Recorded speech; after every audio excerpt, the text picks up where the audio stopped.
বড় একটা অংশ স্কুলে পড়ছে এবং পড়বে, সেই অংশটাকে আমাদের মধ্যে আনার জন্য আমরা যদি সম্মিলিতভাবে স্কুল চেইন গড়ে তুলতে পারি, তাহলে একটা বড় একটা অংশকে আমরা নিয়ে আসতে পারবো এবং পর্যায়ক্রমে এটাকে বাড়ালে আমরা ফায়দা বেশি পাবো।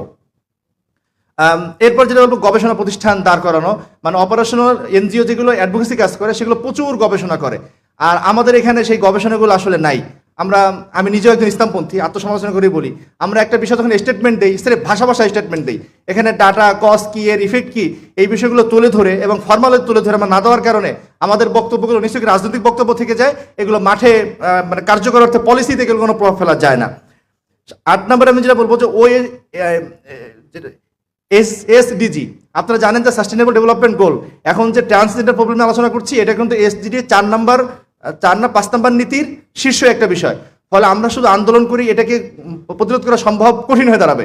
সেজন্য এসডিজি এবং ইসলাম নিয়ে যে ধারণাটা, এটা নিয়ে আমরা কাজ করে আমরা ভালো করতে পারবো। আমার একটা